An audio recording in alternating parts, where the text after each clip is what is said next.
Mestre amado Jesus, agradecemos a Ti pela oportunidade de nos reunirmos no espaço virtual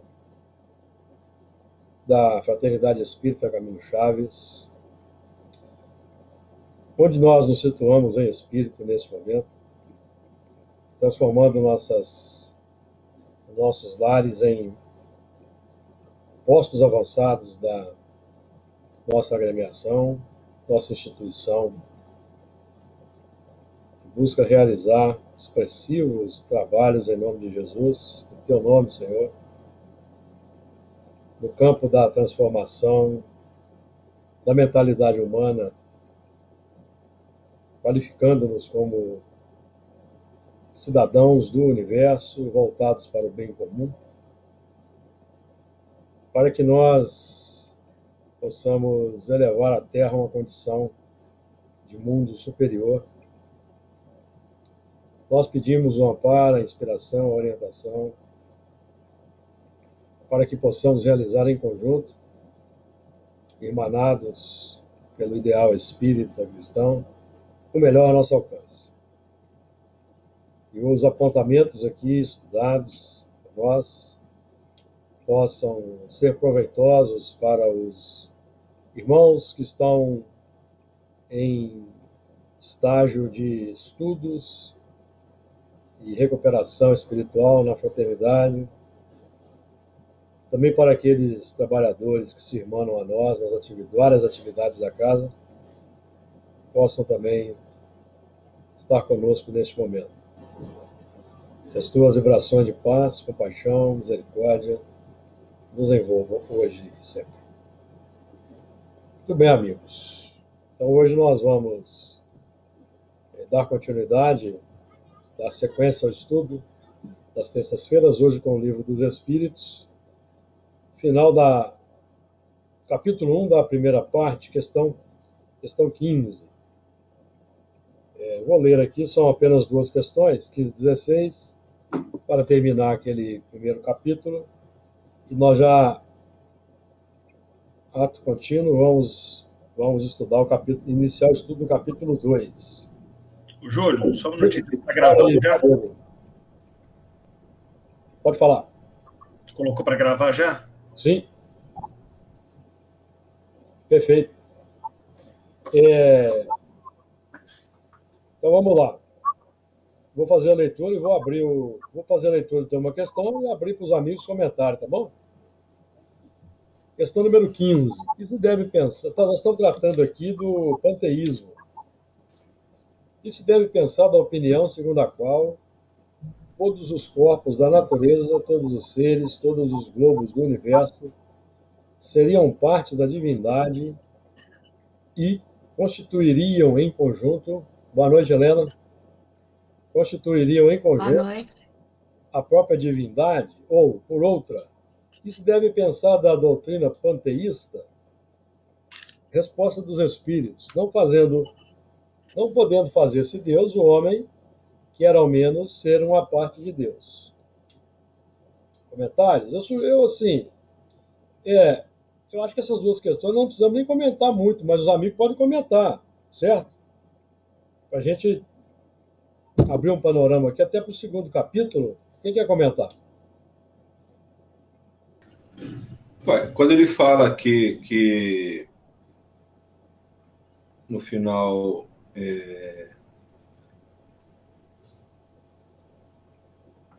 não podendo fazer-se de Deus, o homem quer ao menos ser uma parte de Deus, né? No próprio livro dos Espíritos, aqui em casa dá muito barulho. No próprio livro dos Espíritos tem uma parte, eu esqueci de ver qual que é a pergunta, em que o Kardec fala para não se confundir, né? Não foi aqui mesmo que ele fala, né? Que as obras de Deus, comparando as obras com o pintor, né? Não confundir o quadro com o pintor, né? O quadro tem muita coisa do pintor, mas não é o pintor, né? Da mesma forma que Deus está na natureza, né? Tem um livro do Herculano Pires, que é o Espírito O Espírito e o Tempo, que ele traz um trecho lá falando do panteísmo espírita, né? Abordando esses aspectos, né? Porque a gente mesmo sabe que Deus está em todo lugar, né? Através das suas obras, né? Da sua criação. E estando a lei de Deus na consciência de cada um, né? É como se cada um de nós, é como se ele também estivesse, não, ele também está em cada um de nós, né? Como está também na natureza, em todas as suas obras, né? Sim. Mas não deixa de ser o Kardec, ele comenta um pouco do panteísmo também na Obras Póstumas e no Céu e Inferno, né? Sim. Faz críticas, né, à doutrina, mas ainda fala que já é um passo adiante em relação ao materialismo puro, né? Onde, para o materialista, existe o nada após a morte, né? Sim. Para o panteísmo, não, né? Sem dúvida. Boa noite aí, né? Mais algum comentário? Ô, Júlio. Diga.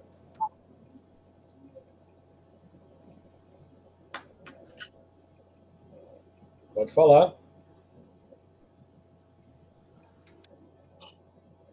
Pode falar, Helena. Estamos aguardando.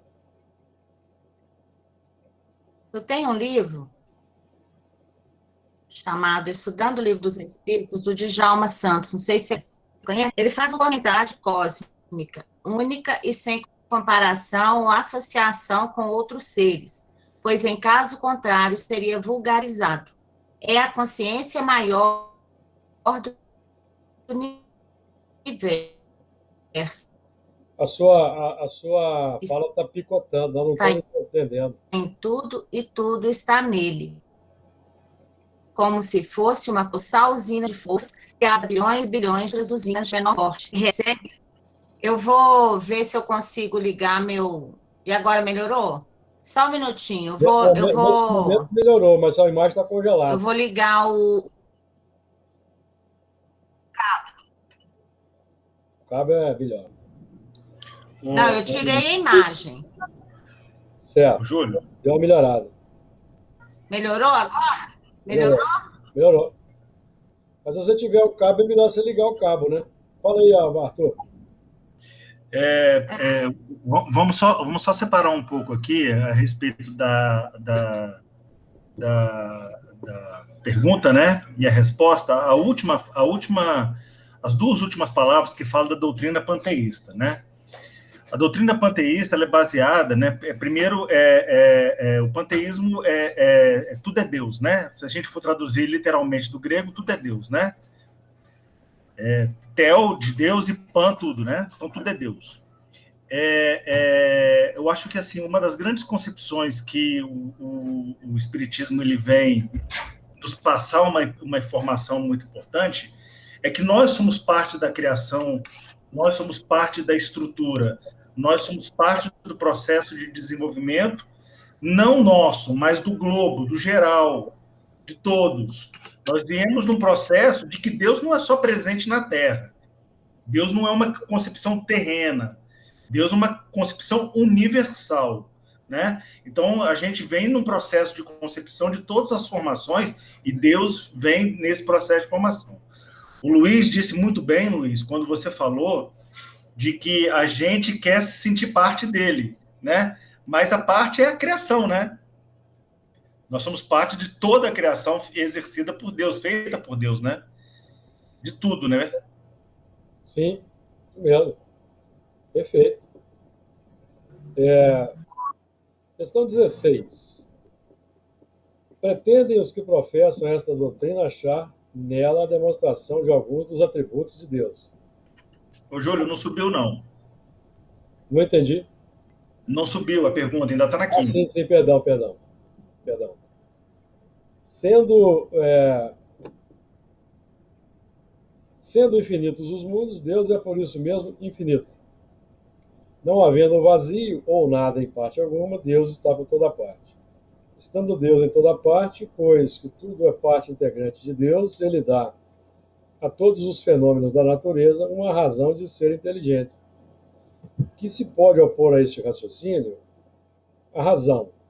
Refletir maduramente e não vos será difícil reconhecer o absurdo. Então vamos ao comentário de Kardec. Esta doutrina faz de Deus um ser material que, embora dotado de suprema inteligência, seria em ponto grande o que somos em ponto pequeno. Ora, transformando-se a matéria incessantemente, Deus, se fosse assim, nenhuma estabilidade teria. Achar-se-ia sujeito a todas as vicissitudes, mesmo a todas as necessidades da humanidade. Faltar-lhe-ia um dos atributos essenciais da divindade, a imutabilidade.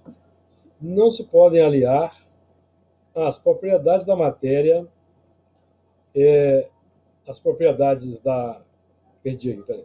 Não se podem aliar às propriedades da matéria a ideia de Deus, sem que ele fique rebaixado ante a nossa compreensão, e não haverá sutilezas de sofismas que cheguem a resolver o problema da sua natureza íntima. Não sabemos tudo o que ele é, mas sabemos o que ele não pode deixar de ser.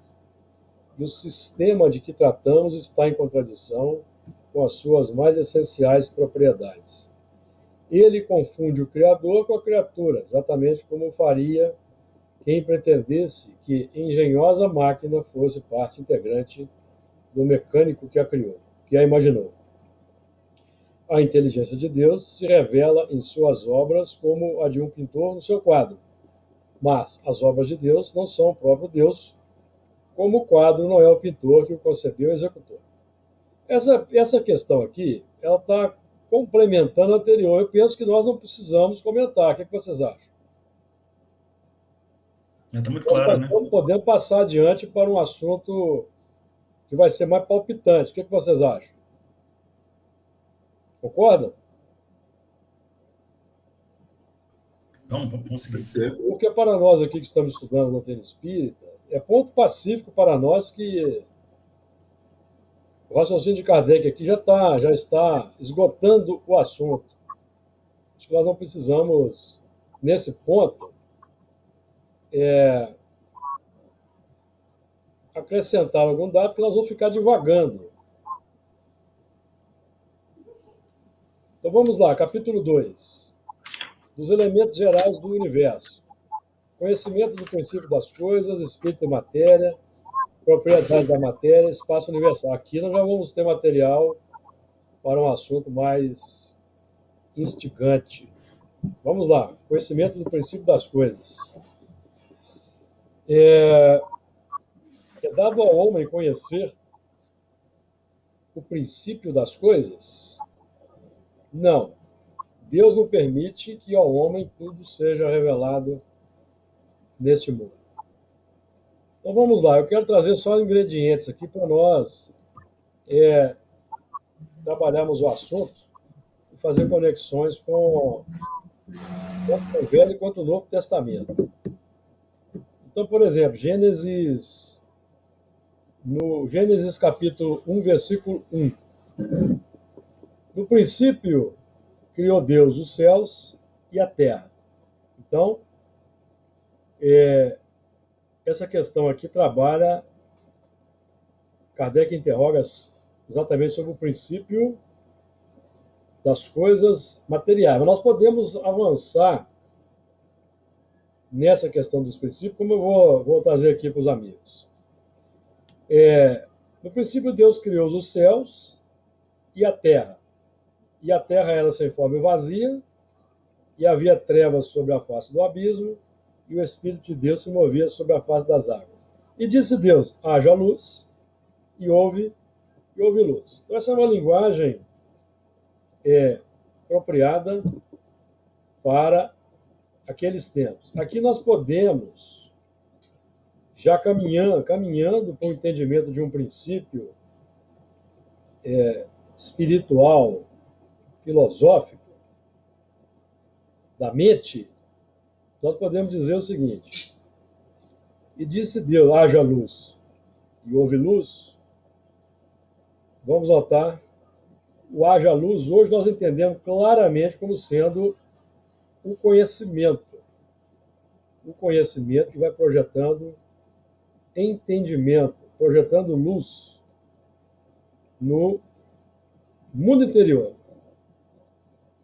E nós podemos observar um dado bem interessante, que aqui no versículo 3, nós encontramos o primeiro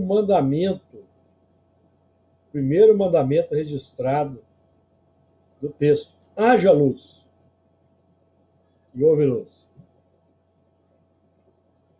Então, do ponto de vista, por exemplo, do ponto de vista do princípio das coisas que nós vemos no universo, nós sabemos que quem forma os mundos e as estrelas são os co-criadores em plano maior, os chamados messias, de acordo com a linguagem da Revista Espírita. E chamado de co-criadores em plano maior por André Luiz. E aqui eu quero trazer, só fazer um comentário aqui, um comentário explicando o uso de André Luiz e Emmanuel, porque no movimento espírita tem determinados companheiros que não aceitam as ideias de André Luiz e nem de Emmanuel. Mas nós aqui não temos esse preconceito. Nós entendemos que a contribuição de Emmanuel e André Luiz é válida, porque o médium Chico Xavier foi um médium dedicado, entregou a sua vida para o trabalho espírita, cultivou o amor, a caridade. Tanto André Luiz como Emmanuel são benfeitores espirituais que, por sua linguagem, se revelam. Então, esse é o ponto. Só para os companheiros que forem, porventura, escutar nossos modestos estudos aqui, que não seja da nossa casa, já tomarem aí, já saberem e receberem esse esclarecimento. Nós entendemos, sim, que André Luiz e Emmanuel vêm trazer contribuições para um aprofundamento do conhecimento espírita, porque o próprio Kardec disse que sobre o espiritismo foi dita a primeira palavra. Os princípios básicos são realmente leis universais, são cláusulas pétreas. Agora, os princípios, eles vão sendo recheados de novas ideias à medida que vamos avançando, intelectual e moralmente, e vamos recebendo contribuições mediúnicas, as quais, aqui no nosso grupo, principalmente, e temos recebido revelações espirituais, nós sempre partimos daquele princípio da prudência, da segurança, e observando a concordância generalizada e se eles estão concordantes com a doutrina espírita. Então, esse é o ponto. Então, nós sim concordamos com... E aqui falando por mim, tá? Eu penso que seja o pensamento do grupo. Que nenhum de nós aqui tem qualquer ideia contra a mediunidade de Francisco Cândido Xavier, embora os médiuns sejam imperfeitos, não sejam infalíveis. Mas nós entendemos que a contribuição é valiosíssima, entendemos que são benfeitores espirituais e que pode, eventualmente, haver um erro aqui ou ali, que vai sendo saneado com o passar do tempo. Mas nós que lidamos aqui com mediunidade prática, aplicada semanalmente, há várias décadas, nós temos visto esses ensinamentos de Emmanuel e André Luiz, por exemplo, com relação às colônias espirituais, serem confirmados.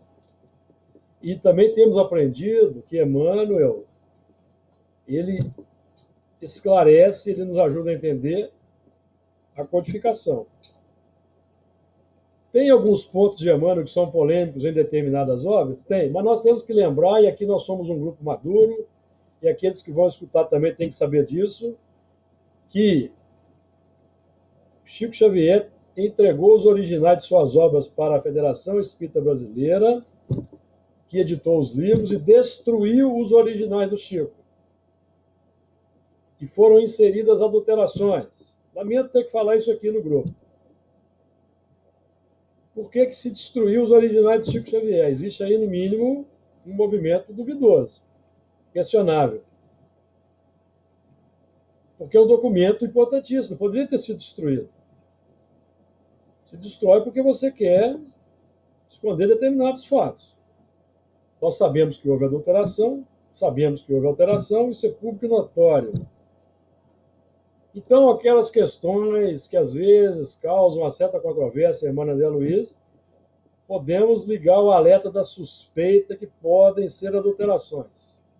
Lamentavelmente. Mas aqui nós somos um grupo maduro o suficiente, nós não temos aqui preconceitos, dogmas e nem tabus. Não existem, se não existem médiuns infalíveis, palestrantes infalíveis, também não existem instituições infalíveis no nosso movimento espírita. Não existem instituições que ditam a última palavra.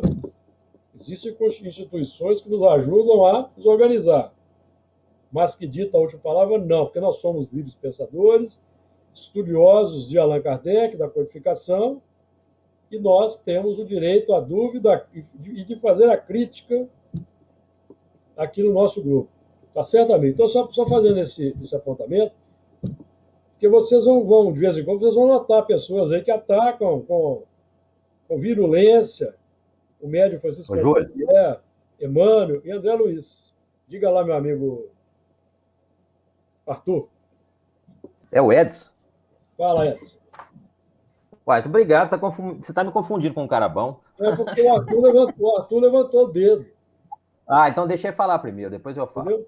Não, rapidinho, Edson, porque, ô, Júlio, na hora que você estava falando a respeito da palavra, né, da vida, que você foi lá em Gênesis... Sim, nós vamos fazer conexão com o João também, tá? Exatamente, é isso que eu quero falar aqui. Em João, capítulo 1, João, capítulo 1, fala uma parte que eu gosto muito, por sinal, que é o princípio da vida, que fala bem assim: no começo, aquele que é a palavra já existia. Ele estava com Deus e era Deus. Essa tradução aí, essa tradução sua, qual que é? Oi? Essa tradução sua aí, qual que é? Qual a tradução? É dessa Bíblia que você está lendo. Ah, não, essa aqui é a Bíblia pentecostal. Ah, tá. Aí fala assim: Deus é um princípio. Está bem diferente da tradicional que os espíritas que estudam adotam, mas tudo bem, pode falar. Aí fala: Deus é o princípio, a palavra estava com Deus. Por meio da palavra, Deus fez todas as coisas e nada do que existe foi feito sem a palavra. A palavra era a fonte da vida. E essa vida trouxe luz para todas as pessoas. A luz brilha na escuridão e a escuridão não conseguiu apagá-la. Esse pedaço que eu queria ler, que eu acho esse pedaço fantástico, que tem a ver a respeito do que você falou sobre a palavra e a luz. É porque eu ia citar o mesmo trecho que você, mas veja, nós utilizamos e eu aprendi com o pessoal que estuda o Honório Abreu e outros, nós utilizamos a Bíblia de João Ferreira de Almeida, edição revista e corrigida. Veja a diferença. Porque a pentecostal tem uma tradução peculiar, segundo a teologia deles, entendeu? Uhum. No princípio era o Verbo, e o Verbo estava com Deus, e o Verbo era Deus. Ele estava no princípio com Deus. Todas as coisas foram feitas por ele, e sem ele nada que foi feito se fez. Nele estava a vida, e a vida era a luz dos homens. E a luz resplandece nas trevas, e as trevas não a compreenderam. Então, aqui, por que eu separei esses dois trechos? Porque quando nós abordamos aqui a questão do princípio, o princípio do universo é ponto pacífico, nós aprendemos em física, e hoje tudo leva a crer, os estudos mais sofisticados dos astrofísicos atuais já se encaminham para o entendimento da existência dos multiversos, dos universos que vão se sucedendo. O nosso, por exemplo, Big Bang, que iniciou aqui o nosso... Também é uma teoria ainda não definitivamente comprovada, mas que se tem como hoje mais admissível, que é o início de um novo universo a partir de um que existia anteriormente. E que existem multiversos, universos paralelos. Então, as teorias mais modernas e mais sofisticadas já apontam nesse sentido. Tanto que o espaço, isso é um conceito difícil de nós até explicarmos em física, o espaço é muito mais vasto do que o universo que nós conhecemos. O que eu quero dizer com isso? O nosso universo conhecido tem 14 bilhões de anos de existência. Mas o espaço tem muito mais, é 90 bilhões de anos de existência. Por que eu estou dizendo? Isso é pouco falado em astrofísica. Por quê? Porque a luz viaja muito mais rápido que a matéria. E o espaço se expande numa velocidade muito mais rápida do que a matéria. Então, o que nós vemos é parte de um espaço que tende ao infinito. 60 bilhões de anos, 90 bilhões de anos de extensão. É um conceito mais atual. Não é um conceito, é a constatação que o universo está se. O universo está. O espaço está em expansão. Então, o espaço está se expandindo e vai sendo preenchido pela matéria que vai na esteira do espaço. Difícil de entender, não é? Mas é o conceito o conceito atual, que o espaço tem para lá de 60 a 90 bilhões de anos-luz de extensão, que é muito mais lógico do que nós admitirmos que todo o universo tem 14 bilhões de anos e seja só isso que nós vemos. Não, o universo é infinito. Bom, mas nós também vamos começar a trabalhar aqui, porque nós vamos encontrar o assunto lá na questão 124, 122, com o princípio sobre determinados aspectos, e um dos princípios é o que está bem expresso aqui nesse texto de João, que é o seguinte: no princípio era o Verbo, e o Verbo estava com Deus, e o Verbo era Deus. Ele estava no princípio com Deus. O verbo tem dois significados aqui para nós. O verbo, como sendo. Verbo é um termo gramatical que expressa a ação. Então é muito interessante adotarmos esse conceito. Então, o co-criador, em plano maior, é o verbo divino legítimo. Por que eu estou dizendo isso? Porque nós vamos estudar lá na questão 536 que Deus não exerce ação direta na matéria. Quem atua na matéria somos os espíritos,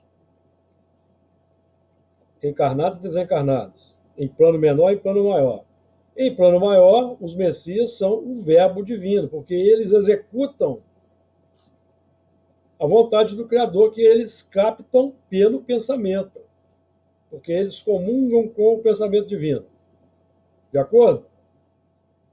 Agora, nós temos que trabalhar, podemos, e já temos maturidade suficiente, para nós trabalharmos aqui determinados conceitos mais práticos, princípios.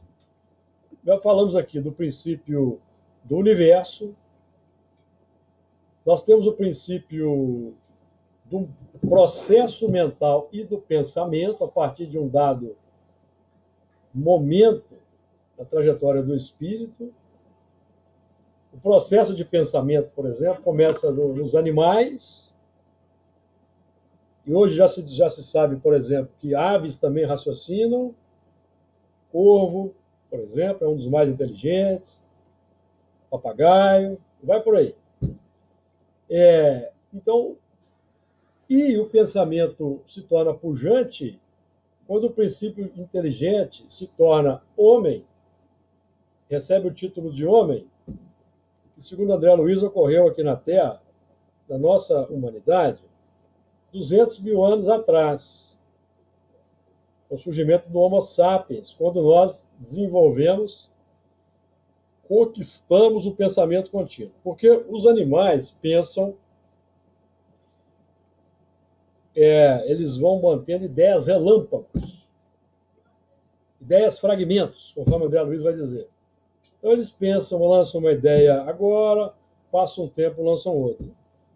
Quando o princípio inteligente conquista a faculdade de pensar continuamente, segundo o André Luiz, é uma ideia interessante, nós aqui trazemos como sendo um ponto interessante, pertinente. Quando o princípio inteligente conquista o pensamento contínuo, ele se torna espírito humano, recebe o título de homem. Aqui na Terra, segundo o estudo de André Luiz, 200 mil anos atrás. Então, o princípio do pensamento contínuo, a razão começa a se abrir. O princípio da razão, propriamente dito, é um outro movimento. Porque pensar continuamente, amigos, é lançar ideias, lançar pensamentos, exercitar uma faculdade. Ainda não existe o senso de discernimento. Perceberam? Ainda não existe aí o senso de discernimento, escolha, identificação, principalmente entre o bem e o mal. Não existe ainda. É tudo muito novo para o espírito. Ele não vai saber racionalizar, evidentemente. Então, André Luiz acrescenta outro dado para nós a respeito da razão. No livro Libertação, ele diz que nós lidamos com a razão há precisamente 40 mil anos. E é aí que nós, os estudiosos aí de evolução, definem que foi aí, em 40 mil anos atrás, que recebemos a enxertia dos transmigrados para um processo de avanço moral. Identificação das coisas, discernimento, 40 mil anos atrás. Está lá no livro Libertação, no primeiro capítulo do Libertação. E nós temos, dentro desse processo de abertura da razão, um momento em que nós vamos receber os elementos para que a gente faça o discernimento entre o bem e o mal. Aí nós vamos iniciar um princípio daquele ciclo de iluminação da razão. Aí nós temos uma ideia bem interessante que é lançada na questão 51 do Livro dos Espíritos, que nós podemos agregar aqui, que vamos estudar lá na frente, que a Kardec pergunta: em que época viveu Adão? Os Espíritos responderam: mais ou menos na Aquilia Sinalais, cerca de 4 mil anos antes de Cristo. 4 mil anos antes de Cristo, dá 6 mil anos, que é quando a história define que surgiu na Terra escrita, por exemplo. Então nós temos aí um marco do processo de iluminação da razão. A partir daí começamos a receber valores morais. Por exemplo, 4 mil antes de Cristo, fazendo aí a conexão com a ideia dos 40 mil anos, os transmigrados chegaram, foram reencarnando em meio aos autóctonos que estavam aqui na Terra, e depois de 34 mil anos, 4 mil anos atrás, tantos que vieram em transmigração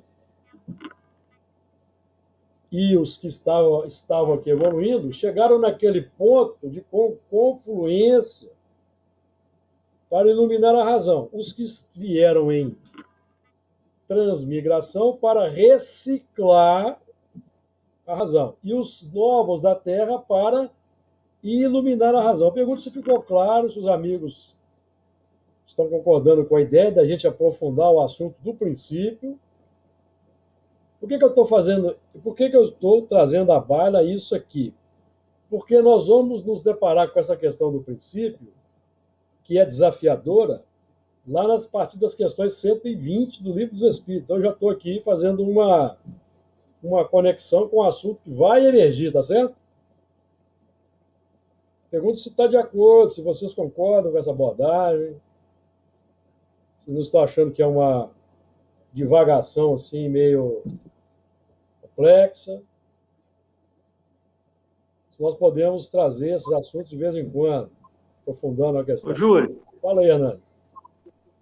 deixa eu te fazer uma pergunta aqui que passou posso até estar raciocinando errado, mas eu queria entender isso. Isso tem a ver com, na época dos exilados?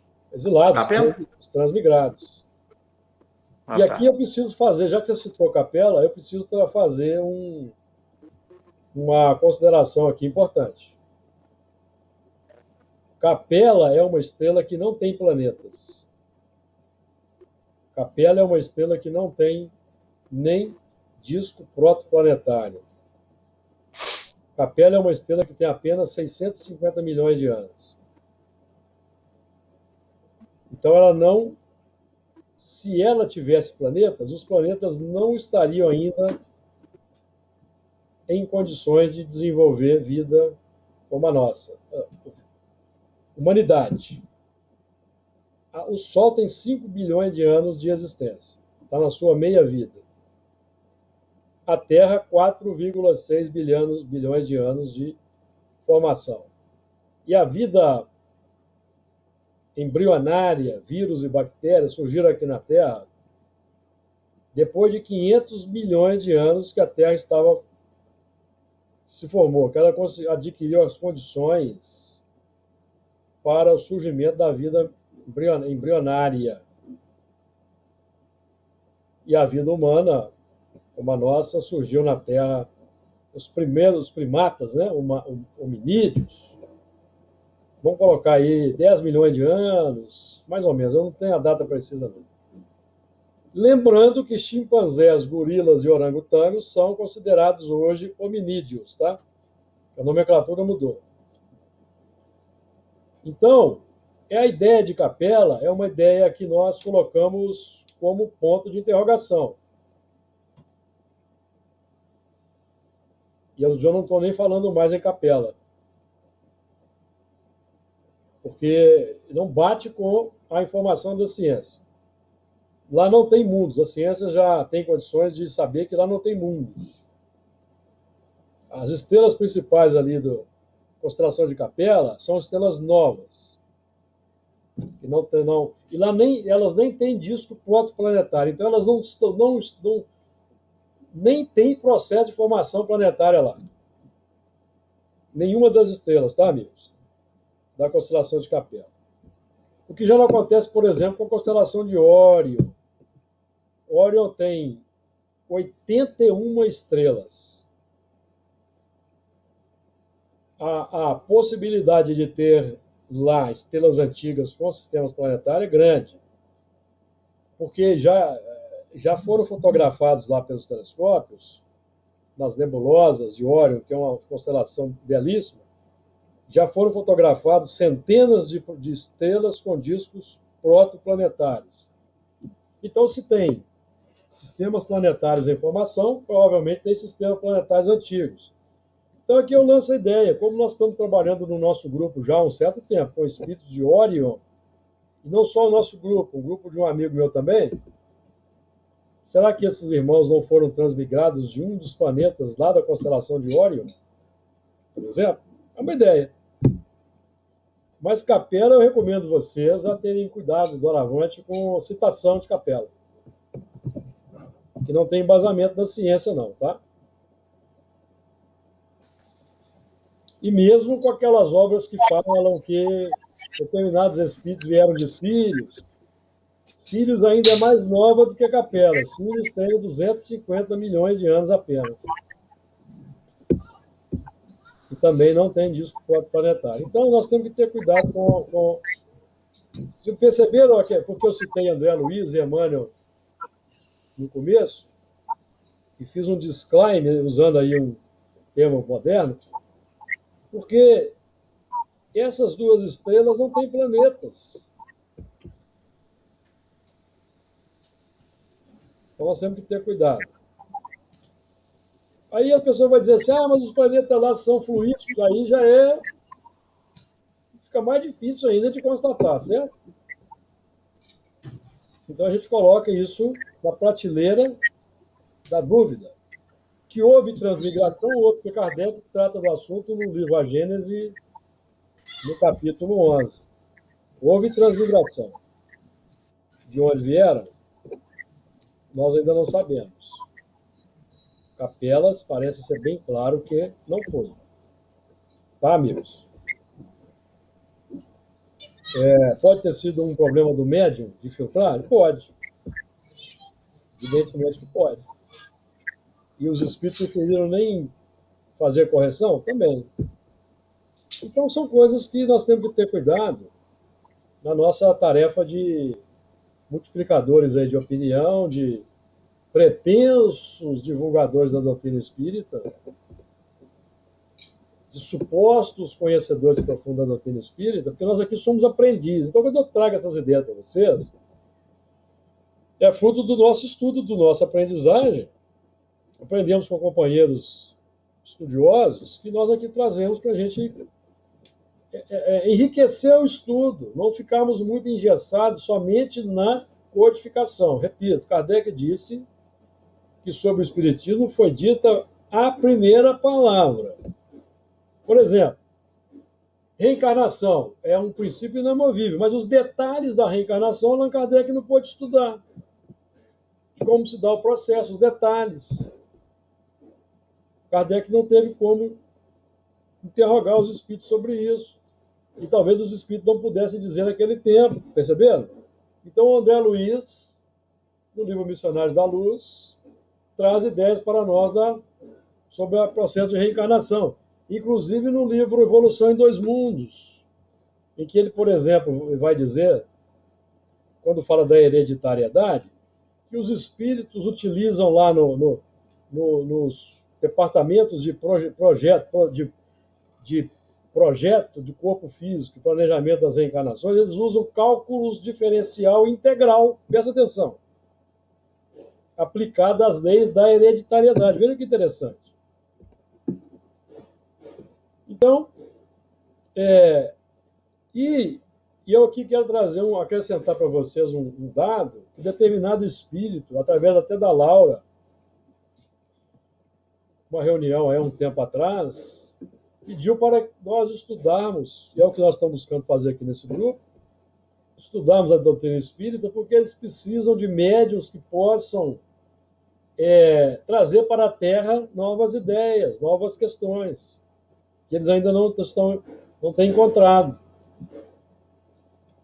Então, nós estamos buscando aqui fazer esse movimento. Princípio do universo, princípio do processo mental, princípio do pensamento contínuo, princípio da razão e o princípio da razão iluminada. Vocês concordam? Então, são pontos que nós... Não é porque nós vamos deparar, repito, nós vamos deparar com essa questão complexa, desafiadora do princípio, que eu só vou trazer para vocês aqui, não vamos entrar nisso, porque nós vamos ficar lá dentro, não vamos conseguir sair. Então, o que está dito? A questão, por exemplo, que eu citei para vocês aqui, ó. 124. Vê o que Allan Kardec pergunta?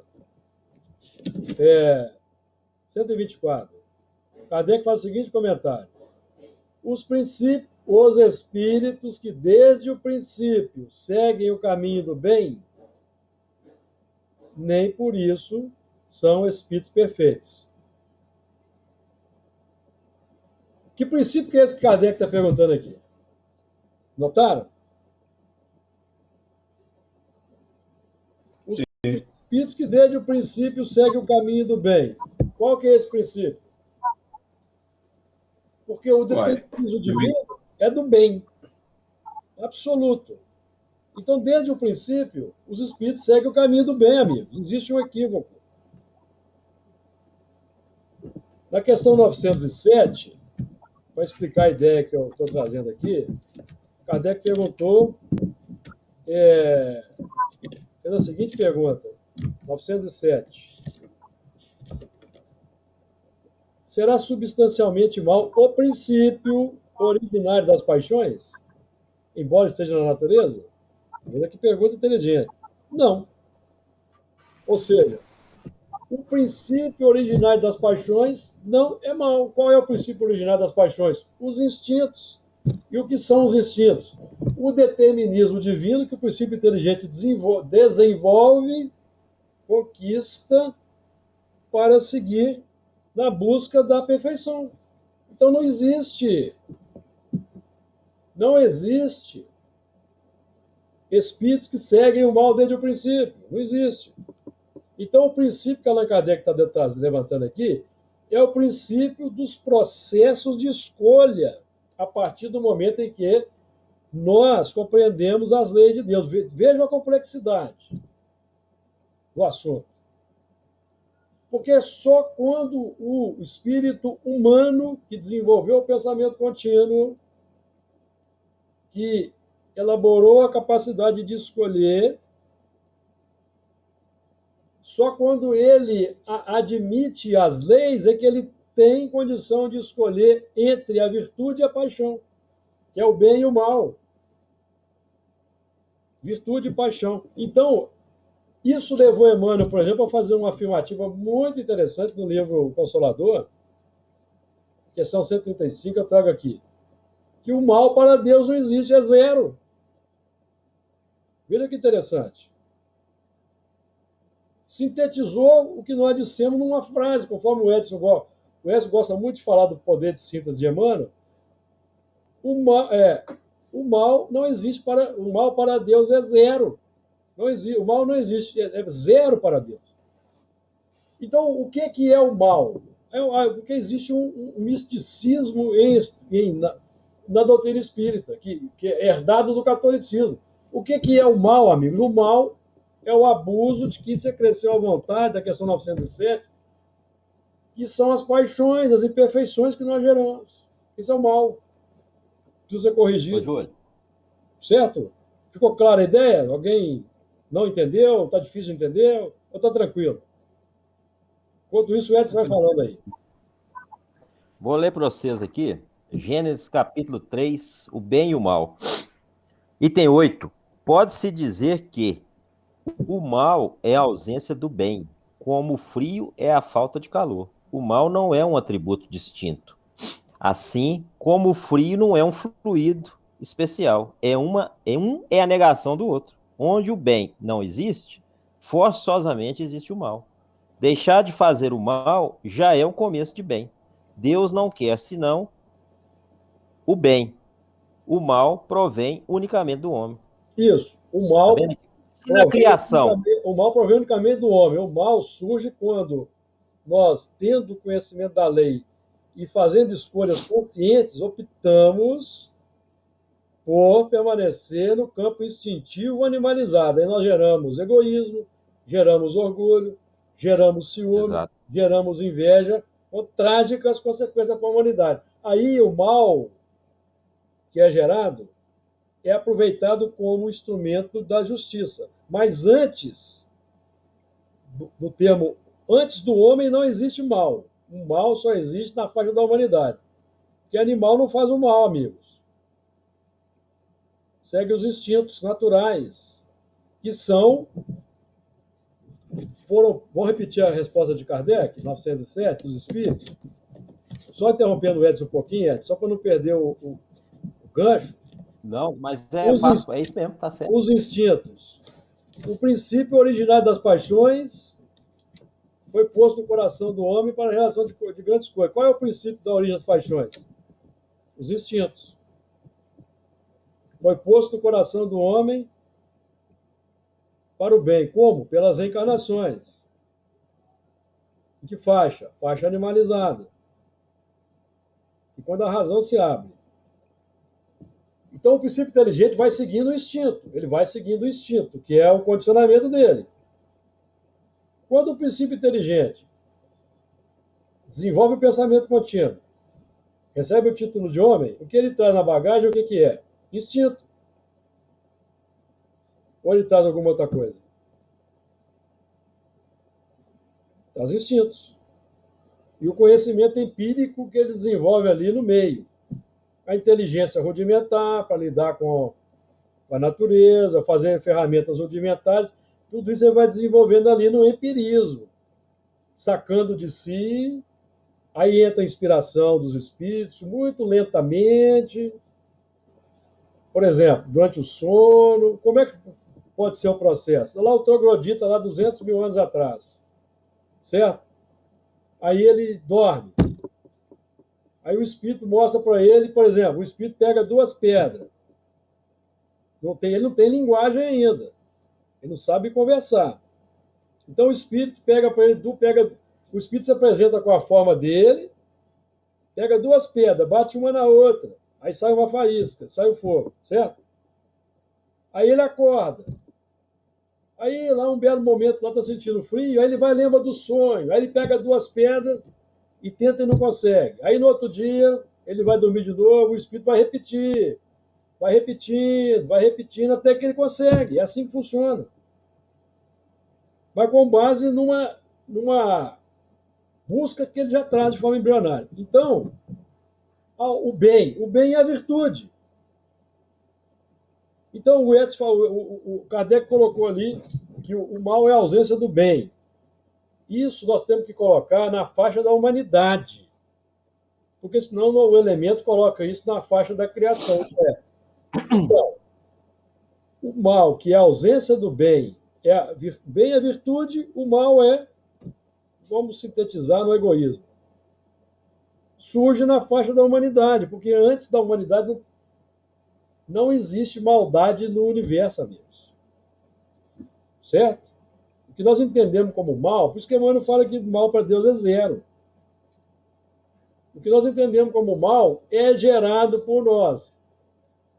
E coloquem nas suas mentes que o mal são as imperfeições. Esse é o mal que gera, Emmanuel vai dizer no texto belíssimo Pensamento e Vida, que é responsável pela discórdia, pela delinquência em todas as direções. É a imperfeição. Edson, pode continuar a leitura?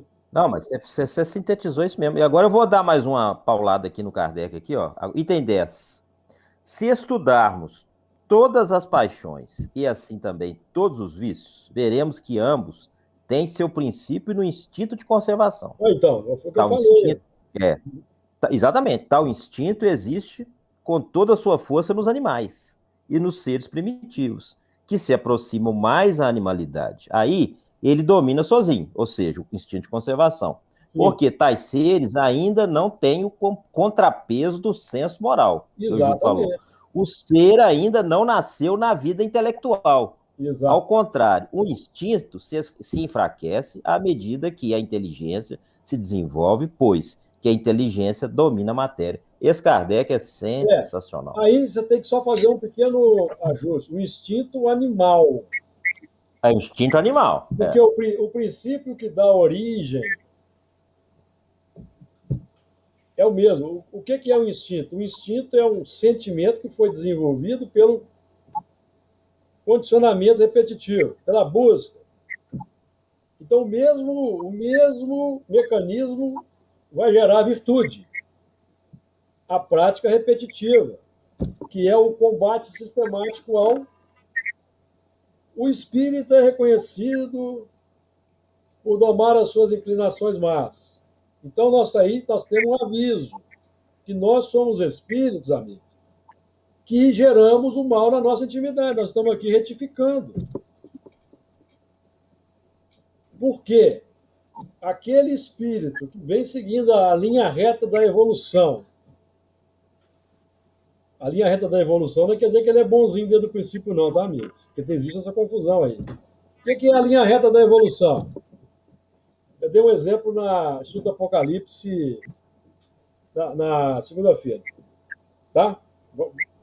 Vamos nos colocar aqui 40 mil anos atrás. Transmigrados chegaram aqui na Terra, começaram a reencarnar. Certo? Homo sapiens sapiens, 40 mil anos atrás. Todo mundo vivendo nas cavernas ainda. Tá certo? Vamos imaginar um cenário. Aí teve lá uma tempestade violenta, muita chuva, granizo.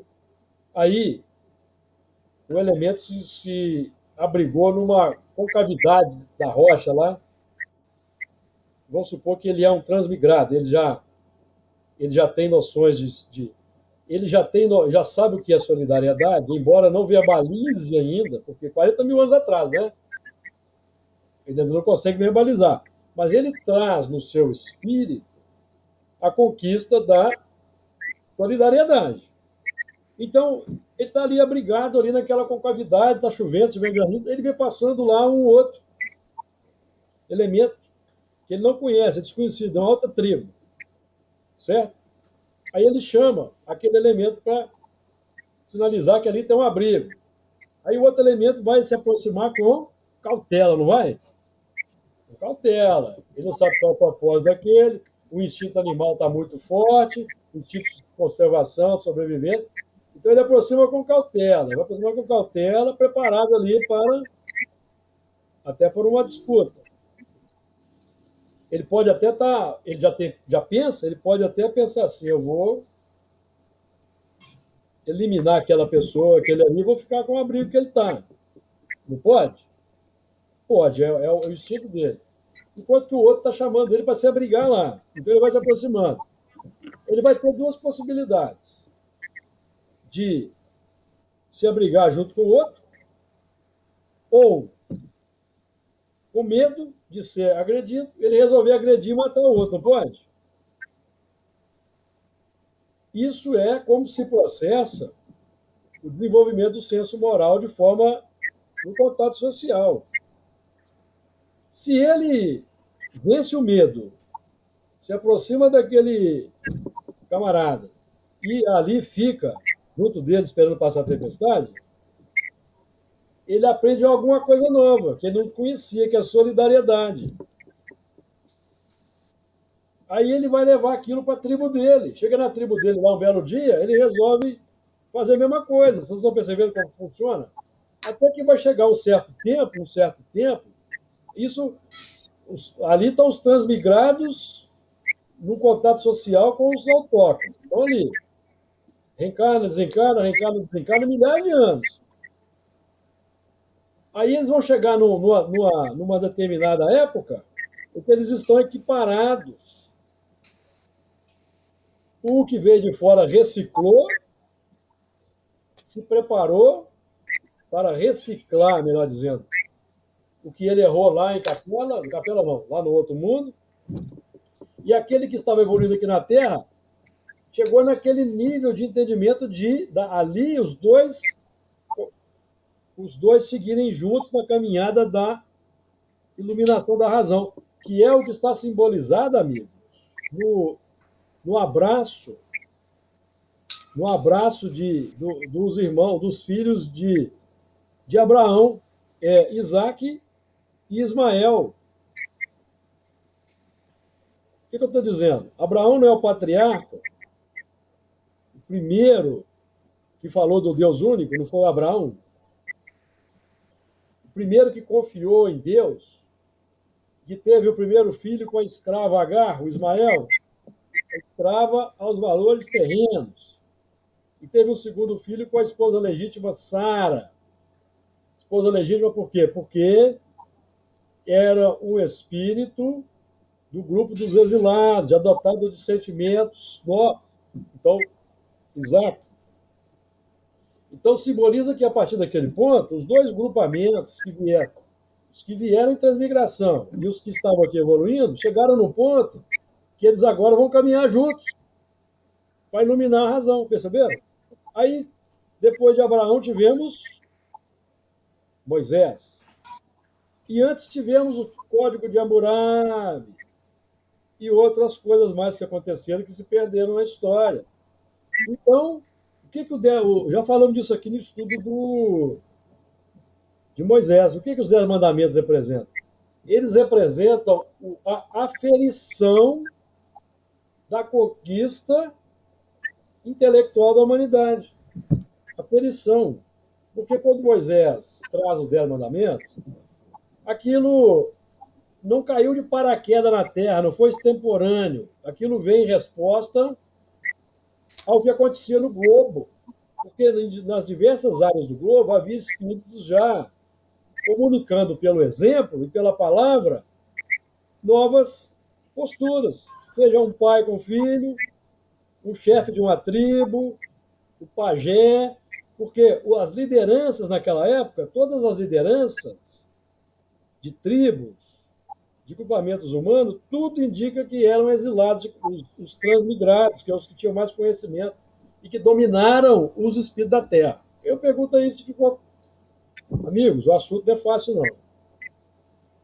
Porque tem uma ideia equivocada aí que Jesus é o espírito que seguiu bem desde o princípio, que ele não faliu, e daí eles vão partir para o tal de corpo fluídico. Isso é misticismo, não existe isso, não é evolução, não é assim que se processa. O processo é lento.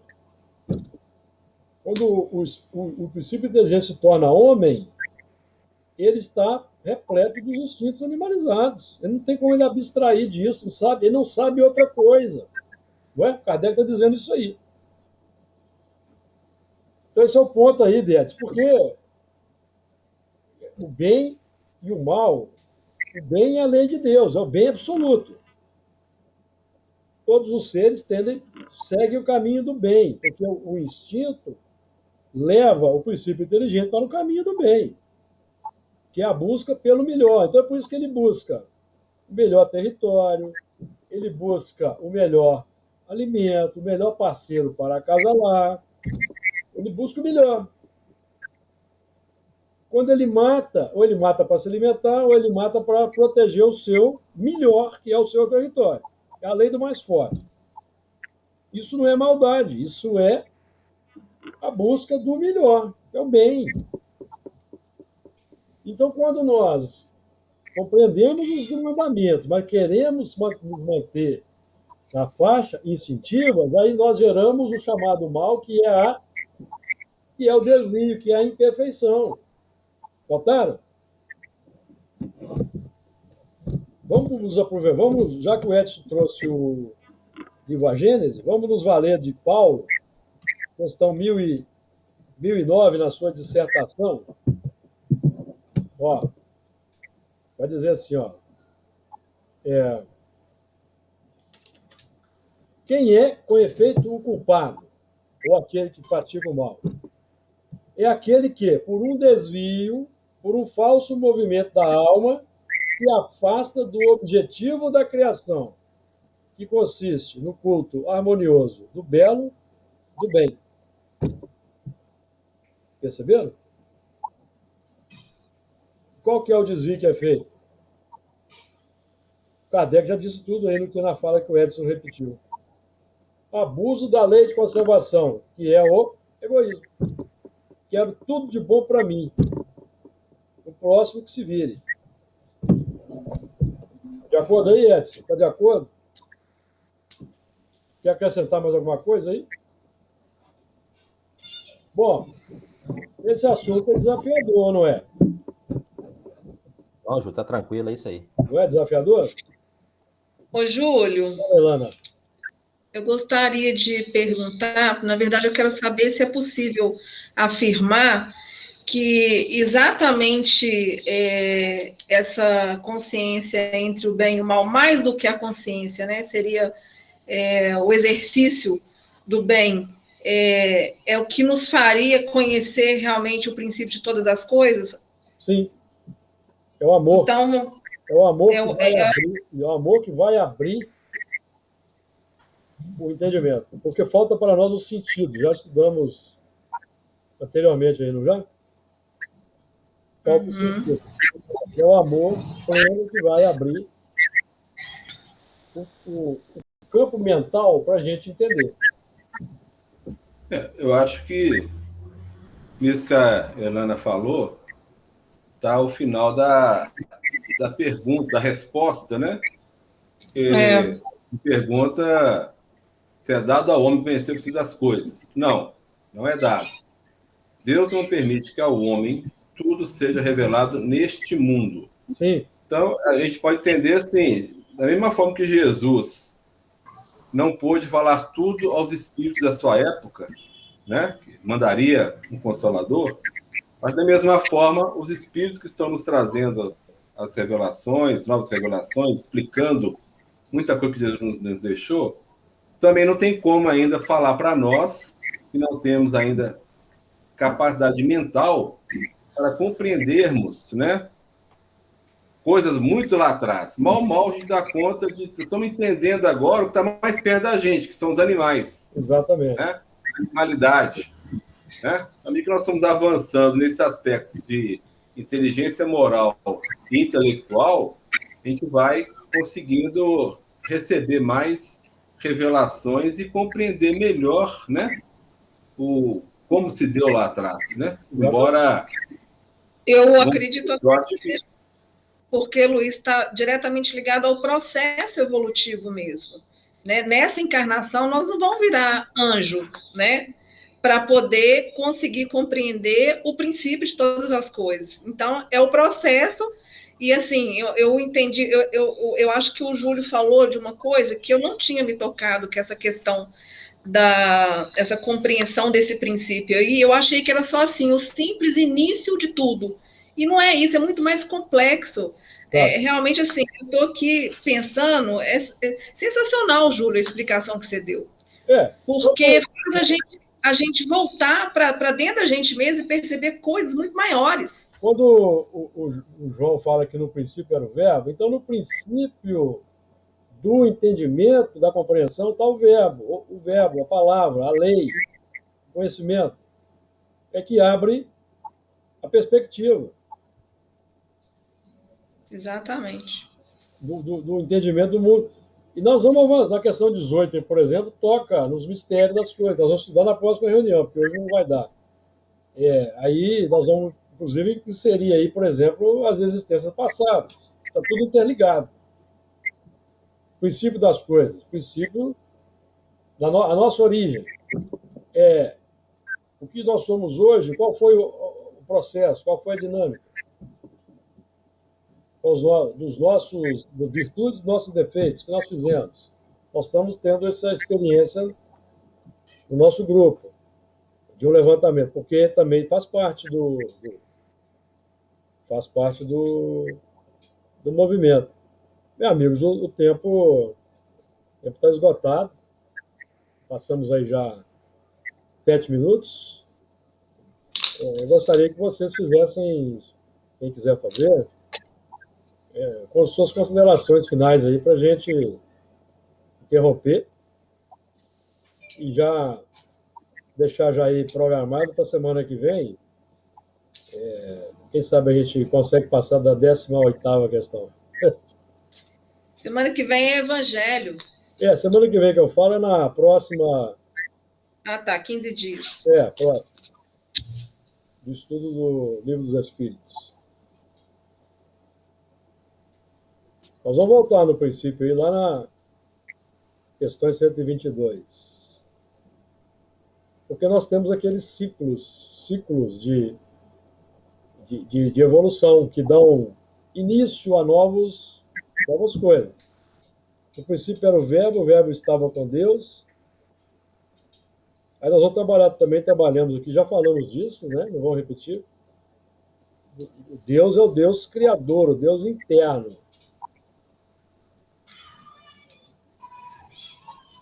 Existe o Deus macro, evidentemente, no qual nós estamos inseridos. Daí, as pessoas elas pensarem até no panteísmo, mas nós estamos inseridos no contexto universal criado por Deus. Nós não temos como extrapolar. Tem as leis, tem as delimitações, certo? Mas nós evoluímos para sempre. As nossas, o que Kardec chama de perfeições, que são as virtudes, elas se desenvolvem ao infinito. Então, há um infinito de coisas a serem aprendidas por nós no universo. Não há? Há um infinito de coisas. Porque Deus é a inteligência suprema, a causa primária de todas as coisas. Então, o conhecimento dele é infinito. Como nós somos criados a partir de um dado momento, nós nunca conseguiremos aprender tudo. Sempre estaremos aprendendo alguma coisa. Mas ninguém quer falar, não, meus amigos? Comentários finais? Ninguém quer acrescentar, não?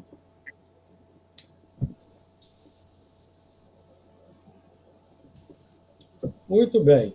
Então, vamos então encerrar. Oi, gente, valeu. Desculpa chegar atrasado, viu, Júlio? Que eu estava chegando do shopping com as meninas, aí cheguei correndo e já entrei na reunião. Não tem problema, não. Quem quer fazer a prece? Acho que todo mundo já fez a prece, já, em alguma oportunidade, não fez? Quem gostaria de fazer?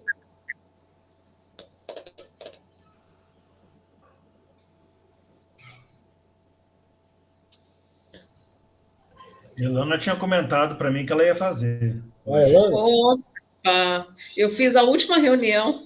Vamos começar uma nova rodada. Agora. Então, começa com você, Elana. As mulheres vão lá. Vai. Ai, tá bem, vamos lá. Vamos agradecer, então, a Deus pela vida, pela oportunidade, mais uma vez, do estudo de hoje, aos amigos aqui presentes, e a espiritualidade amiga que pôde nos conduzir, nos intuindo, nos proporcionando aí as boas vibrações da noite, e que nós possamos também estar bastante fortalecidos e, sobretudo, animados, motivados com todo o estudo que aí estamos tendo essa oportunidade de conversar, discutir, de angariar cada vez mais conhecimentos, a fim de nos tornarmos melhores, de cada vez mais identificarmos o bem e o mal, e certamente para nos tornarmos aí bem melhores do que os espíritos, como estivemos em espírito em outras vidas, em outros momentos de nossas vidas. Que possamos levar essas boas energias e vibrações aos nossos lares, estender aos amigos, que a espiritualidade também possa estar presente na nossa vida, no dia a dia, nos intuindo, nos fortalecendo aí em cada ação, em cada decisão, no trabalho, na vida pessoal, e que assim seja. Que seja.